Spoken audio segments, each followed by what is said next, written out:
Aéroport international d'Olombo, mise en place terminée après la pluie qui s'est abattue sur les villes d'Olombo et d'Oyo ce samedi 22 avril 2023. Quelques minutes plus tard, le Falcon transportant le président de la République s'est immobilisé sur le tarmac. À sa descente d'avion, Denis Sassou Nguesso a été accueilli par les autorités civiles et militaires des départements des Plateaux et de la Cuvette, le Premier ministre chef du gouvernement, quelques membres du gouvernement, ainsi que par le secrétaire général de la présidence de la République. La visite du chef de l'État dans le département de la Cuvette, plus précisément à Oyo, prévoit donc l'inauguration du centre d'excellence d'Oyo pour les énergies renouvelables et l'efficacité énergétique, qui sont des énergies provenant des sources naturelles qui se renouvellent à un rythme supérieur à celui de leur consommation. Elle désigne l'ensemble des énergies produites via une source d'énergie dite inépuisable. Objectif poursuivi par le gouvernement et ses partenaires, promouvoir l'accès à l'énergie abordable, fiable et durable d'une part et favoriser une croissance économique soutenue d'autre part.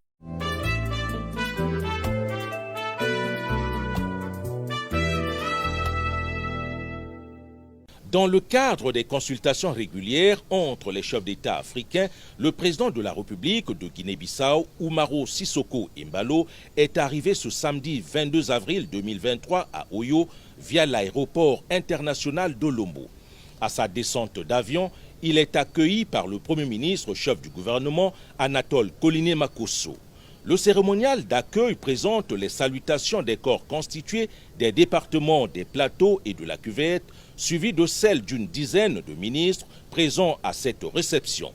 Après les honneurs militaires, le président bissau-guinéen a eu un bref entretien avec le Premier ministre chef du gouvernement en compagnie de deux ministres et du secrétaire général du Conseil national de sécurité au salon d'honneur du pavillon présidentiel de l'aéroport international d'Olombo.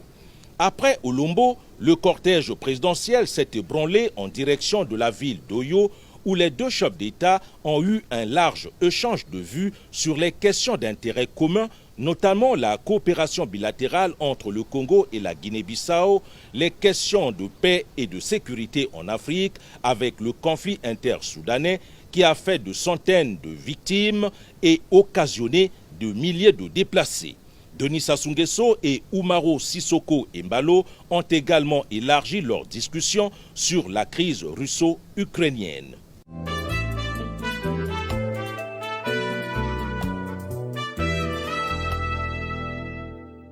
La cérémonie d'inauguration du centre d'excellence d'Oyo pour les énergies renouvelables et l'efficacité énergétique, placée sous la très haute autorité du président de la République, Denis Sassou Nguesso, a été rehaussée de la présence du président de la Guinée-Bissau, Umaro Sissoko Embalo, et du PDG du groupe Eni SPA, Claudio Descalzi.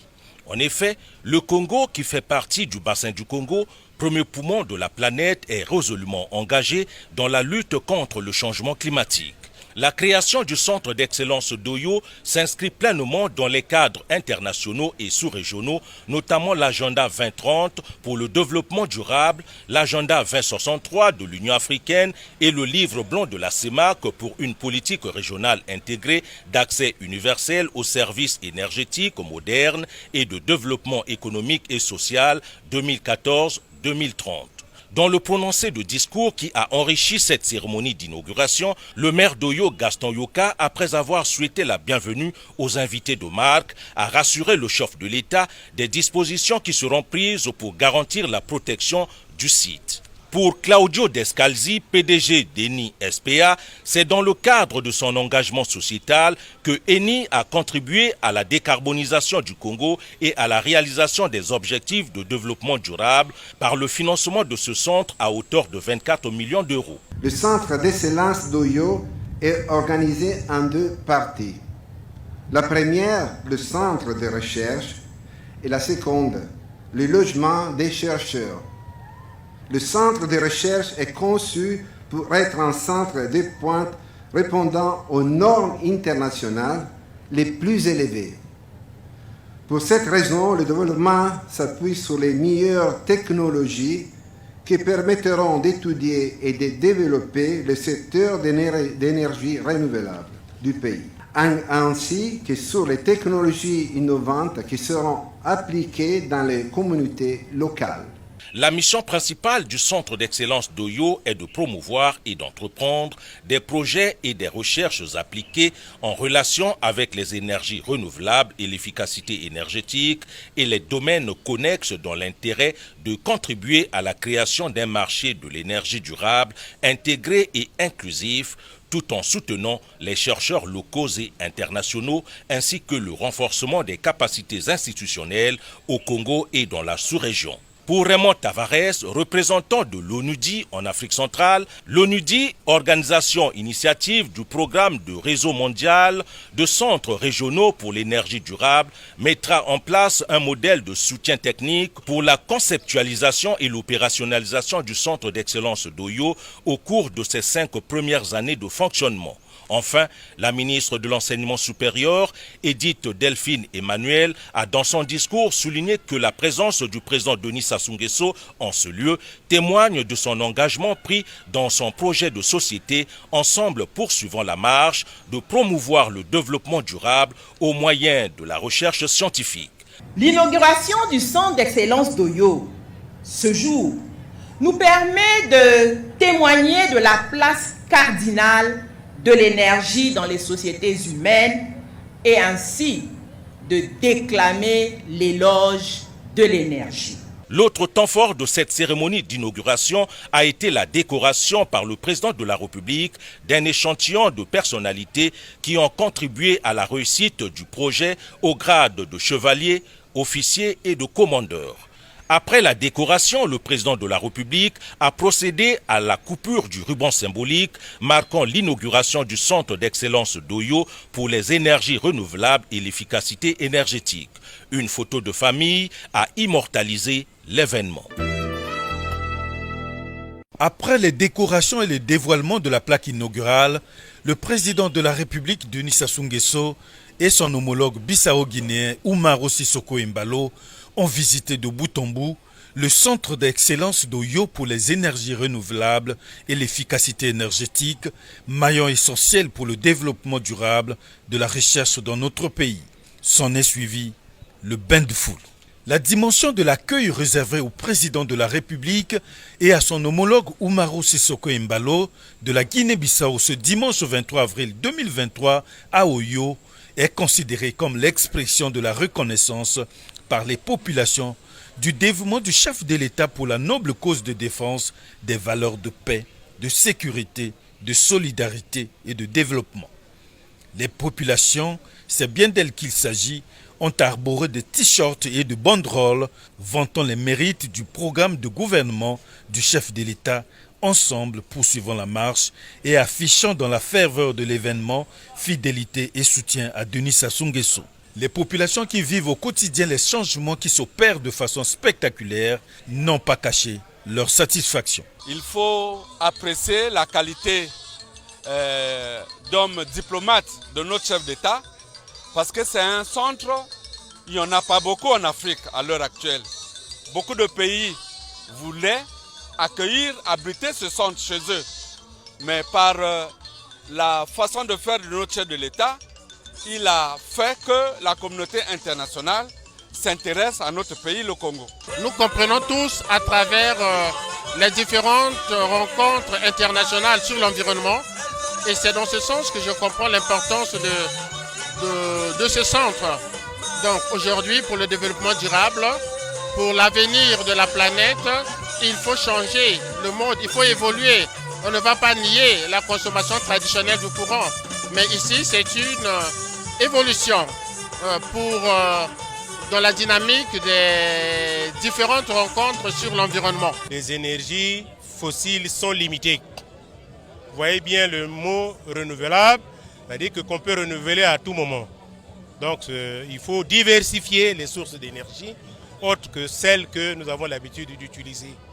Naturellement, ces énergies nouvelles ont moins d'impact sur le changement climatique vu par rapport aux énergies fossiles qui polluent abondamment l'atmosphère.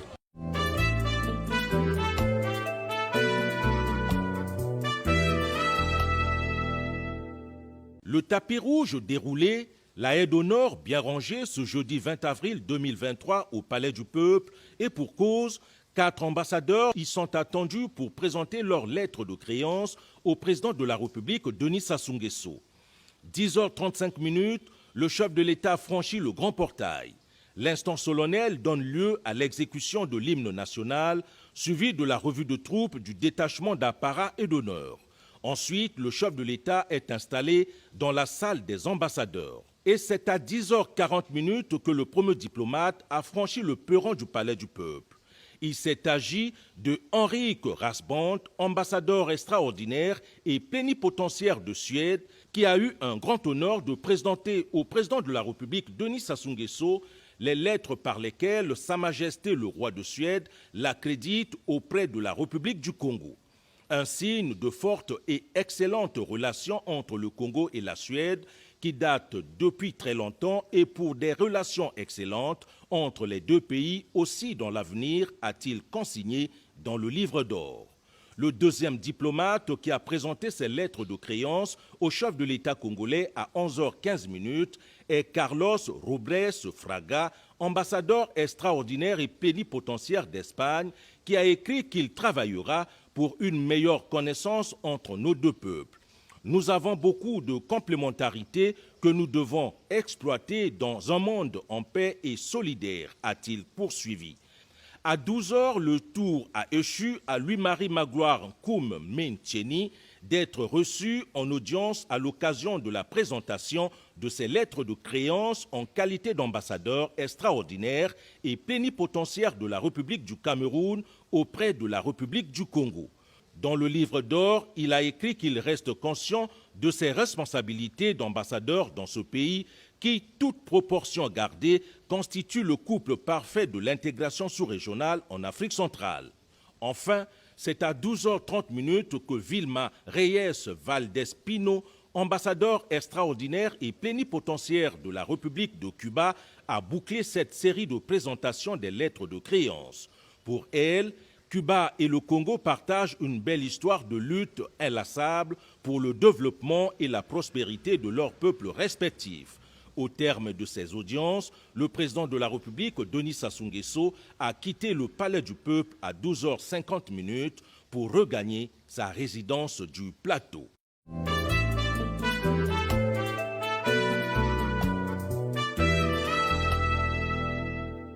Cinq affaires étaient à l'ordre du jour du Conseil des ministres qui s'est réuni le 19 avril 2023 au Palais du Peuple sous la très haute autorité du président de la République, Denis Sassou Nguesso. Il s'est agi de 3 projets de décret et de 2 communications. Le premier projet de décret présenté par la ministre de l'économie forestière, Rosalie Matondo, a porté sur la création du Centre national d'inventaire et d'aménagement des ressources forestières et fauniques. Ce centre est notamment chargé de traiter, conserver et actualiser les données des inventaires sur la forêt, élaborer et actualiser la cartographie forestière nationale, élaborer les plans d'aménagement du domaine forestier national, proposer et suivre la révision éventuelle des plans d'aménagement des forêts et des aires protégées, adoptés et mis à exécution, mais également assister les services départementaux des eaux et forêts, les organismes publics et les entreprises privées des secteurs forestiers et de la faune, notamment dans la réalisation des travaux d'inventaire de la forêt et des aires protégées. 2 autres projets de décret présentés par le ministre d'État, ministre de l'Industrie minière et de la Géologie, Pierre Oba, portaient sur l'attribution de 2 permis d'exploitation des potasses dans le département du Kwilu. Le premier, intitulé Makola Est, a été attribué à la société chinoise Congoyin Mine et le deuxième, appelé Makola Ouest, attribué à la société Ziguo Pétrole. Les travaux ont permis de mettre en évidence une importante minéralisation de carnalite et de sel connexe dans la zone de Makola Est. Le gisement, essentiellement constitué de carnalite, dispose de ressources correspondant à un volume d'un peu plus de 9 milliards de tonnes de ce minerai. Les ressources récupérables sont quant à elles évaluées à environ 1,8 milliard de tonnes, avec une production annuelle estimée et attendue à 1 million de tonnes. La deuxième partie de ce Conseil des ministres a été consacrée aux communications.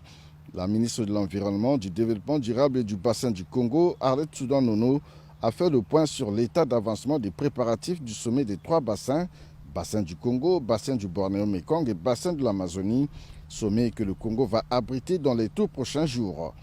Puis une communication sur les conclusions du forum sur la revitalisation et la redynamisation de la décentralisation et le développement local. Communication introduite par le ministre Raymond Zéphirin Boulou et complétée par le ministre délégué Juste Désiré Mondélé. Ce forum, faut-il le rappeler, s'est déroulé à Brazzaville du 1er au 4 mars 2023 sous le patronage du Premier ministre et chef du gouvernement Anatole Koliné Makosso. Moment de partage et d'échange d'expériences, ce forum a été un haut moment de réflexion enrichissante pour le renforcement du processus de la décentralisation en République du Congo. La décentralisation, matière inscrite dans la Constitution et qui est l'une des priorités de l'action du président de la République, Denis Sassou Nguesso. Le chef de l'État, son Excellence M. Denis Sassou Nguesso, a toujours fait du développement des territoires son credo. Nous sommes partis du désenclavement de l'arrière-pays avec la municipalisation accélérée qui a posé les jalons des infrastructures modernes au niveau des territoires. Et aujourd'hui, nous entrons dans une nouvelle phase. C'est la phase voulue par son Excellence M. Denis Sassou Nguesso, président de la République, de l'effectivité de la décentralisation. Le président, aujourd'hui, veut qu'on aille vers le concret. Le concret, c'est quoi? Le concret, c'est que les politiques de proximité, les politiques publiques soient proches des populations, les préoccupations des populations. Il s'agit de quoi? Il s'agit des besoins fondamentaux des populations.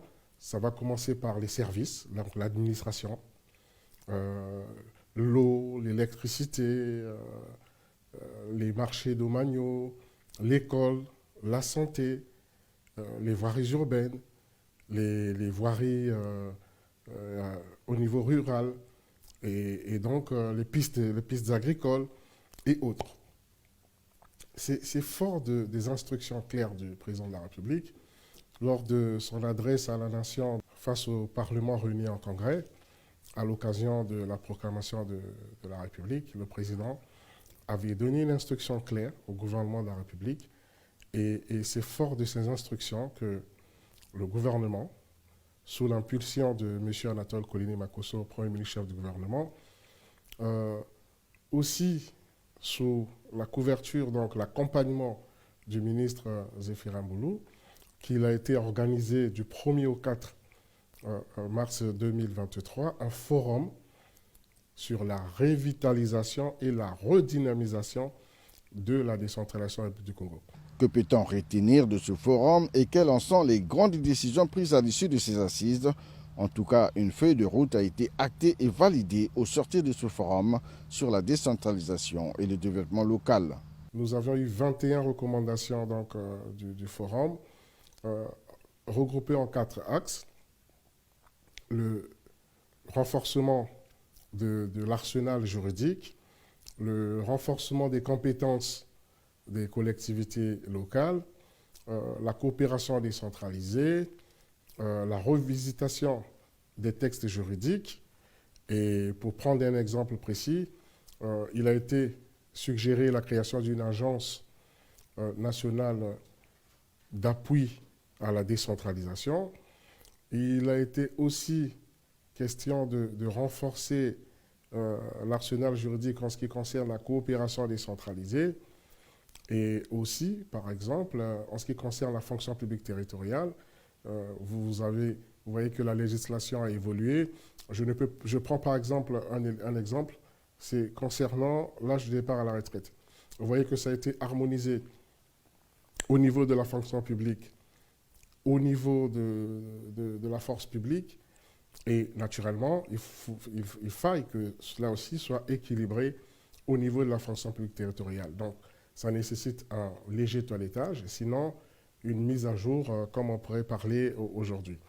Donc, c'est d'autant de mesures qui sont prises et qui sont des mesures concrètes, appuyées par 6 conventions de partenariat entre les communes françaises du Maroc et celles du Congo, On peut prendre l'exemple du Fondo, du Fondo, de Mouyondi, d'Oyo, de Brazzaville. On a eu donc 6 conventions de partenariat qui sont vraiment concrètes parce que ces conventions sont appuyées en ce qui concerne par exemple les conventions avec les villes marocaines. Il y a un fonds d'appui à la décentralisation et au développement local, un fonds marocain, un fonds du Royaume du Maroc qui vient en appui donc de ces contrats passés entre les collectivités marocaines et celles du Congo. Et c'est pareil avec les collectivités françaises.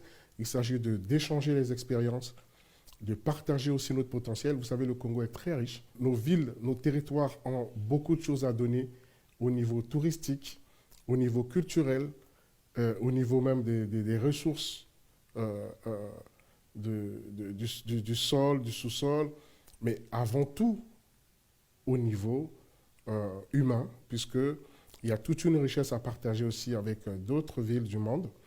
Et donc, le forum a permis vraiment à ce que toutes les parties prenantes arrivent à des conclusions, à une espèce de feuille de route qui a été aujourd'hui donc actée et validée au plus haut niveau par le Conseil des ministres, qui va nous permettre donc, sous la supervision du ministre de l'Intérieur, de la décentralisation et du développement local, le ministre Zéphirin Boulou, donc d'aller vers le concret, naturellement, avec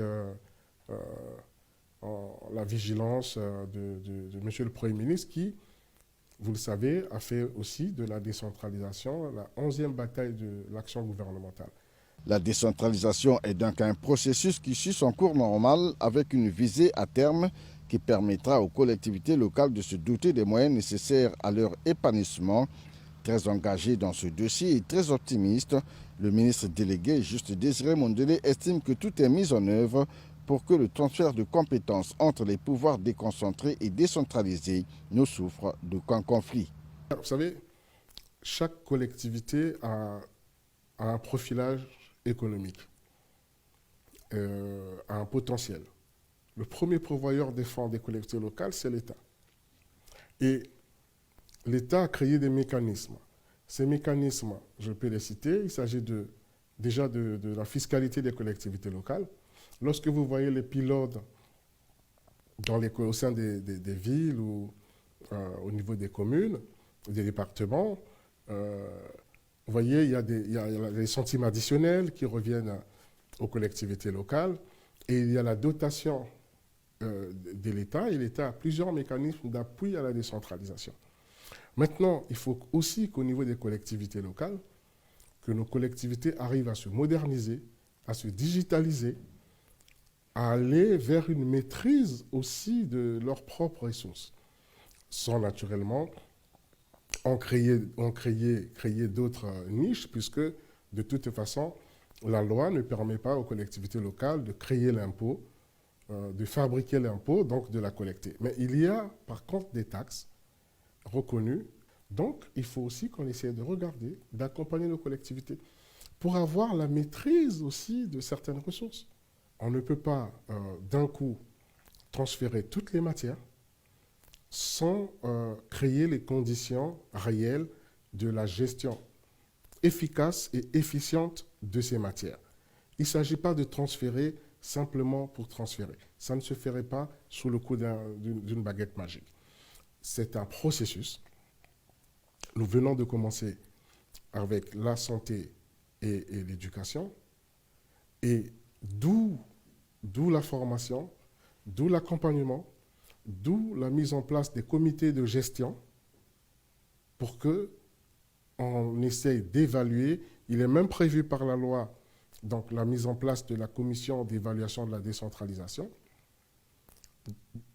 Toutes ces questions doivent être regardées sans passion, sereinement, de telle sorte qu'au fur et à mesure que le gouvernement aura la certitude que les collectivités locales sont prêtes à prendre en charge, à animer une matière donnée, cette matière sera transférée. Il n'y a pas de résistance au niveau du gouvernement ou au niveau des ministres de la République. Alors, pas du tout.